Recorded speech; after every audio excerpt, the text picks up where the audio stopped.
अब जो शख्स सामने आया है जिसने घड़ी बेची है, ये शख्स आखिर है कौन और इतना ताकतवर कैसे है? कौन है ये शख्स भाई जिसकी 1 महीना पहले जो है वो एग्जिट कंट्रोल लिस्ट से उसका नाम निकाल दिया जाता है? फाइनेंशियल टाइम की कल परसों की स्टोरी देख लीजिए, उस खबर का ठुस हो जाना देख लीजिए आप। डॉयचे वेले की खातून सहाफ़ी के खिलाफ कैंपेन, बड़े बड़े सहाफ़ी निकल आए, उन्होंने कहा कि जी हम आपके साथ इज़हार हमदर्दी करते हैं, बड़ा गलत हो रहा है आपके साथ। डॉयचे वेले की उस खातून को कहा, उसने कहा भाई ये देखे मेरे हाथ जुड़े हैं, मुझे किसी पाकिस्तानी या पाकिस्तान तहरीक इंसाफ के कारकुन ने कुछ नहीं कहा, मैंने पहले जो मेरे साथ हुआ मैंने उसकी बात की, उसके बाद सारे गोलमोल होकर निकले। असल मकसद ये है कि किसी तरह इमरान खान की जो चढ़ता उनका ग्राफ है, जो उनकी साख है, उसको डैमेज किया जाए। बिस्मिल्लाहिर्रहमानिर्रहीम, अस्सलाम वालेकुम, आप देख रहे हैं व्यूज़ मैटर, मैं हूं मुर्तज़ा डार। कल रात से पाकिस्तानी मीडिया और खैर सोशल मीडिया के ऊपर बहुत ज़्यादा एक चीज़ का शोर है, और वो है कि इमरान खान साहब ने अपनी एक अदद घड़ी बजरिया फरा गोगी, जो उनकी फ्रंट वुमेन खैर जो उनको कहा जाता है, उन्होंने बेच दी है शेख उमर फारूक ज़हूर को। अब शेख उमर फारूक ज़हूर कौन है? शेख उमर फारूक ज़हूर कल रात आते हैं शाहज़ेब खानज़ादा के प्रोग्राम पे, और जाते भी जियो पर हैं और जाके इंटरव्यू देते हैं, और ऐसे करके वो घड़ी भी दिखाते हैं, और ये वो घड़ी है जो कि वो कहते हैं मैंने $2 मिलियन में ख़रीद ली। यहाँ तक तो आपको काफ़ी हद तक मालूमात होगी, लेकिन अब बड़ी इंटरेस्टिंग चीज़ है कि पाकिस्तान का इस वक्त आधे से ज़्यादा, सारा नहीं, आधे से ज़्यादा मीडिया और बहुत सारे माउथ पीसेस पाकिस्तान मुस्लिम लीग नून के और बाकी दीगर इत्तेहादी जमातों के, वो सहाफ़ी का लिबादा उड़े हुए हैं या वो वैसे उनके माउथ पीस हैं, समेत सोशल मीडिया के ऊपर बैठे जो उनकी गालियाँ बकने वाली ब्रिगेड है, वो सारे इस वक्त एक ऐसे शख्स को सच्चा साबित कर रहे हैं, उसके हक़ में स्टेटमेंट्स दे रहे हैं, बयानात दे रहे हैं, उसके हक़ में तावीलें गढ़ रहे हैं कि जी शेख उमर फारूक जैसा कोई बंदा नहीं है, और ये वो शख्स है जिस शख्स ने इस वक्त आके राज फाश कर दिया इमरान खान का, और इसकी क्या ही बात है। अच्छा, इस पर बाद में बात करते हैं। और दूसरी जानिब छोड़ दें यार कि वो PTI का या आपका मुखालिफ है, वो पाकिस्तान का साबिक़ वज़ीर आज़म है, वो एक बड़ी जमात का लीडर है, और उसके ऊपर कभी फैसल वाडा निकाल के ले आते हैं, कभी फाइनेंशियल टाइम की स्टोरी निकाल के ले आते हैं, कभी कहते हैं डॉयचे वेले की खातून का रेप इसके पार्टी के कारकुनान जो है वो जो इनके करता धरता हैं वो करने के थ्रेट उनको दे रहे हैं, और ये सारी बातें बाउंस बैक हो जाती हैं, तो आज वो एक नया प्रोपोगेंडा गढ़ के ले आते हैं। अब इस प्रोपोगेंडा के आ जाने के बाद उससे ज़्यादा इंटरेस्टिंग चीज़ और बड़ी मुझे अच्छी लगी चीज़ वो ये हो रही है कि हाई मॉरल ग्राउंड्स का बड़ा जिक्र हो रहा है कि इमरान खान साहब ने हाई मॉरल ग्राउंड्स का इस्तेमाल नहीं किया, या वो हाई मॉरल ग्राउंड्स में नहीं रहे, और इसके अंदर इंटरेस्टिंगली इमरान खान का मुकाबला इमरान खान से ही किया जा रहा है। यानी कि इसके अंदर ये कोई मुकाबला नहीं कर रहा है कि जी तोशा खाना के अंदर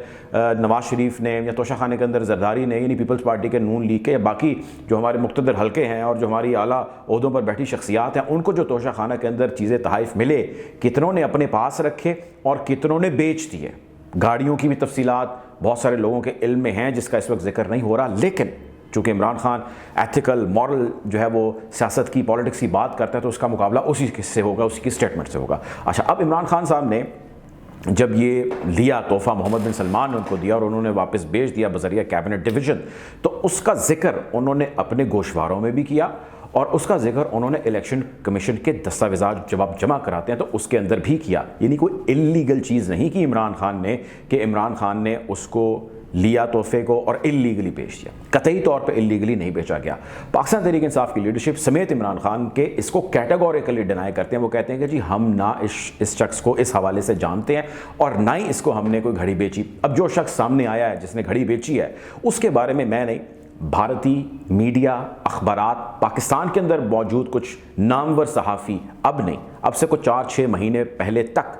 ये कह चुके हैं कि शेख उमर फारूक ज़हूर, कुछ लोगों का एलिगेशन उस पर है कि वो दाऊद इब्राहिम का पार्टनर है और UAE में उसके साथ काम कर रहा है, लेकिन हम इसको फ़िलहाल एलिगेशन ही ज़ाहिर तसव्वुर कर सकते हैं, लेकिन इसके हवाले से बातचीत हो रही है। नॉर्वेजियन अदालतें इंटरपोल के ज़रिए उसको तलब कर रही हैं यहाँ पे। उसके 4 में से 3 भाई इस वक्त नॉर्वे की हवालात के अंदर बंद हैं, as per former minister Fawad Chaudhary साहब। तो ये शख्स आखिर है कौन और इतना ताकतवर कैसे है कि इस शख्स के पाकिस्तान से बाहर बैठे हुए पाकिस्तान के अंदर FIR कटवाता है FIA के सीनियर ऑफिशल्स के खिलाफ, जबकि आईन पाकिस्तान ये कहता है कि जो कंप्लेनेंट है उसका यहाँ पर मौजूद होना ज़रूरी है। कौन है शख्स भाई जिसकी 1 महीना पहले जो है वो एग्जिट कंट्रोल लिस्ट से उसका नाम निकाल दिया जाता है? ये कौन शख्स है जो पाकिस्तान के अंदर तो नहीं रहता, लेकिन उसका पाकिस्तान में बहुत ज़्यादा असर और रसूख है, उसके कॉन्टेक्ट्स बड़े स्ट्रॉन्ग है। वो उसकी साबका बीवी सोफिया मिर्ज़ा और उसकी पाकिस्तान में गैर कानूनी तरीके से अपनी बेटियों को यहाँ से दुबई ले जाना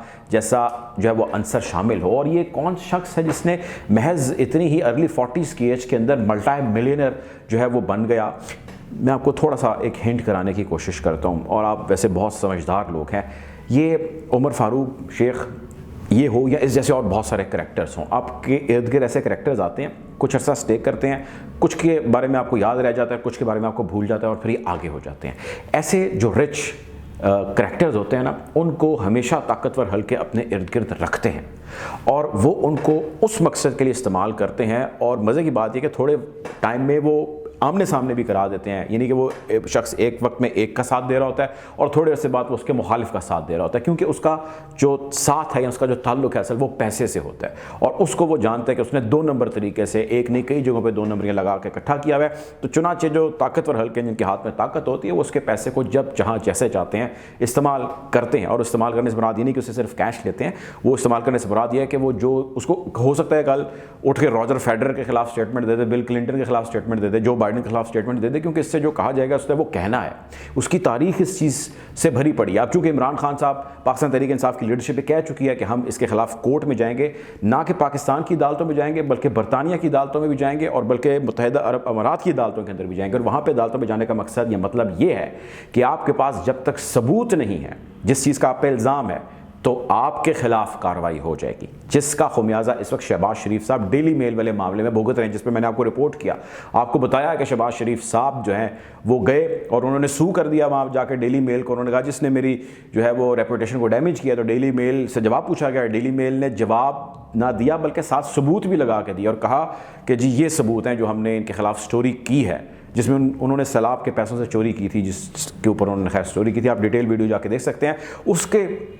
ऊपर अब जवाब तलब किया गया है शहबाज शरीफ साहब से भी। उन्होंने तो सबूत लगा दिए हैं। 9 मरतबा शहबाज शरीफ साहब इसको तारीख को मौखर कराते आ रहे हैं और इस मरतबा जज ने फैसला दे दिया। उसने कहा जी तारीख कोई मौखर नहीं होगी, आप सबूत लेके आए, नहीं तो आप कटहरे में खड़े हो, प्री ट्रायल के अंदर आप जाएँ और जाके हमें पेश करेंगे, आप सबूत और हमें बताएंगे, नहीं तो आपके खिलाफ सदा होगी, जुर्माना होगा या दोनों होंगे,